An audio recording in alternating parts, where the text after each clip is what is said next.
Hello friends, welcome to competitive exams India Telugu channel. ఈ రోజు మనం ఈ వీడియోలో Indian railway catering and tourism corporation limited నుంచి మనకి నోటిఫికేషన్ అయితే రిలీజ్ అవ్వడం జరిగింది ఫ్రెండ్స్. ఈ నోటిఫికేషన్ ద్వారాగా మనకి అప్రెంటిస్‌షిప్‌కి సంబంధించి వేకెన్సీస్ అనేవి ఫిలప్ చేస్తూ ఉన్నారు. సో, అప్రెంటిస్‌షిప్ జాబ్స్‌ని తక్కువగా చూడొద్దు ఫ్రెండ్స్. ఎందుకు అన్నట్లయితే మీరు అప్రెంటిస్‌షిప్ కానీ ట్రైనింగ్ అనేది కంప్లీట్ చేసుకున్నట్లయితే మీకు ఫర్దర్‌గా వచ్చే రైల్వే నోటిఫికేషన్స్‌లో మీకు కొన్ని జాబ్స్‌కి ఎలిజిబిలిటీ అనేది రావడం జరుగుతుంది. అండ్ అలానే కొన్ని నోటిఫికేషన్‌లో మీకు ప్రిఫరెన్స్ అనేది ఇవ్వడం జరుగుతుంది. సో, అప్రెంటిస్‌షిప్ జాబ్స్‌ని మీరు తక్కువగా చూడొద్దు. సో, మీరు ఎక్కడా స్కిప్ చేయకుండా మీరు చివరి వరకు చూసినట్లయితే ఈ నోటిఫికేషన్ సంబంధించి కంప్లీట్ డీటెయిల్స్ అనేవి అందుతాయి ఫ్రెండ్స్. ఈ నోటిఫికేషన్‌కి ఏపీ అండ్ తెలంగాణ క్యాండిడేట్స్ ఎవరైనా కానీ అప్లై చేసుకోవచ్చు. సో, డిఫరెంట్ ట్రేడ్స్‌కి సంబంధించి మనకు వేకెన్సీస్ అనేవి ఫిలప్ చేస్తున్నారు. సో, ఇక్కడ మీరు చూసినట్లయితే కంప్యూటర్ ఆపరేటర్ అండ్ ప్రోగ్రామింగ్ అసిస్టెంట్‌కి సంబంధించి మనకి 29 వేకెన్సీస్ ఉన్నాయి.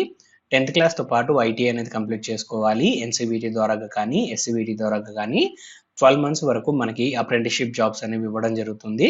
అండ్ ఆ తర్వాత మనం చూసినట్లయితే ఎగ్జిక్యూటివ్ ప్రొక్యూర్మెంట్‌కి సంబంధించి మనకు వేకెన్సీస్ అనేవి ఉన్నాయి.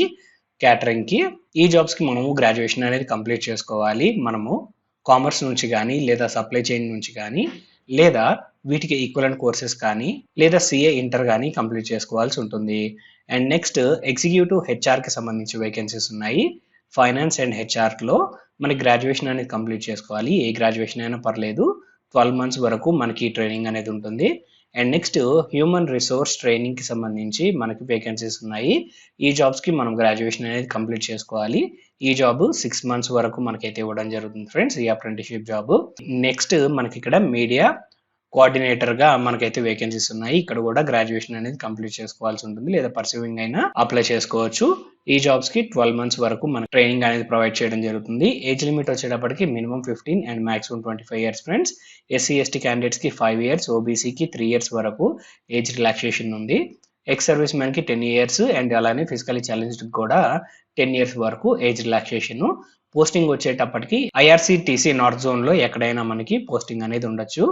అండ్ నెక్స్ట్ మనం చూసినట్లయితే ఈ నోటిఫికేషన్‌కి ఆన్లైన్ మోడ్‌లో అఫీషియల్ వెబ్‌సైట్ ద్వారాగా అప్లై చేసుకోవాల్సి ఉంటుంది. మీరు ఈ జాబ్‌కి అప్లై చేసుకోవాలి అనుకున్నట్లయితే అప్లై చేయడానికి కావాల్సిన లింక్స్ అనేవి డిస్క్రిప్షన్‌లో నేను ప్రొవైడ్ చేస్తాను. డిస్క్రిప్షన్‌లో ఉన్న లింక్స్ ద్వారాగా మీరు ఈ నోటిఫికేషన్‌కి అప్లై చేసుకోవచ్చు. అప్లికేషన్ స్టార్టింగ్ డేట్ చూసినట్లయితే 12th of February 2024 friends.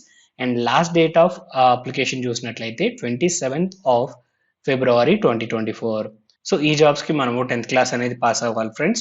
Minimum 50% తోటి. ఈ పాయింట్ అనేది గమనించండి.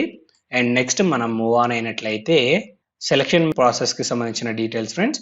సో, అప్లై చేసుకున్న క్యాండిడేట్స్‌కి ఇక్కడ మెరిట్ బేసిస్ పైన మనకైతే సెలెక్ట్ చేయడం జరుగుతుంది. సో, మన ఎడ్యుకేషన్ క్వాలిఫికేషన్‌లో వచ్చిన స్కోర్ ఏదైతే ఉందో ఆ స్కోర్‌ని బేస్ చేసుకొని మెరిట్ లిస్ట్ తీస్తారు. అండ్ నెక్స్ట్ ఇక్కడ స్టైఫండ్‌కి సంబంధించిన డీటెయిల్స్ ఫ్రెండ్స్. 10th క్లాస్ పైన అప్లై చేసుకున్న క్యాండిడేట్స్‌కి 6,000 పర్ మంత్ అండ్ అలానే ఇంటర్మీడియట్ కంప్లీట్ చేసుకున్న తర్వాత అప్లై చేసుకునే క్యాండిడేట్స్‌కి 7,000 పర్ మంత్. నేషనల్ లేదా స్టేట్ సర్టిఫికేట్ హోల్డర్ అయితే 7,700. టెక్నీషియన్ వొకేషనల్ కోర్స్ కంప్లీట్ చేసుకున్నట్లయితే వారికి 7,000 రూపీస్ పర్ మంత్ స్టైఫండ్ అనేది ఇవ్వడం జరుగుతుంది. టెక్నీషియన్ అప్రెంటిస్ లేదా డిప్లొమా హోల్డర్‌కి ఇక్కడ 8,000 పర్ మంత్ స్టైఫండ్ ఇస్తారు. గ్రాడ్యుయేట్ అప్రెంటిస్‌కి సంబంధించి మనకి ఇక్కడ 9,000 పర్ మంత్ స్టైఫండ్ అనేది ఇవ్వడం జరుగుతుంది. అండ్ నెక్స్ట్ మనం మూవ్ ఆన్ అయినట్లయితే అప్లై చేసేటప్పుడు మనము మన రిలవెంట్ డాక్యుమెంట్స్ అన్నీ సాఫ్ట్ కాపీస్ మెయింటైన్ చేయాలి ఫ్రెండ్స్. అండ్ అలానే వర్కింగ్ కండిషన్‌లో ఉన్న మెయిల్ ఐడీ అండ్ అలానే ఫోన్ నెంబర్ అనేది ప్రొవైడ్ చేయాలి. ఫర్దర్‌గా కమ్యూనికేషన్స్ అన్నీ వాటి ద్వారాగానే జరుగుతాయి. సో, మీరు ఈ నోటిఫికేషన్‌కి అప్లై చేయాలి అన్నట్లయితే అప్లై చేయడానికి కావాల్సిన లింక్ డిస్క్రిప్షన్‌లో ఉంటుంది. మీరు ఆ లింక్ ద్వారాగా ఈ నోటిఫికేషన్‌కి అప్లై చేసుకోవచ్చు. సో, ఇంకా ఎండ్ ఆఫ్ ద నోటిఫికేషన్‌కి వచ్చాం ఫ్రెండ్స్.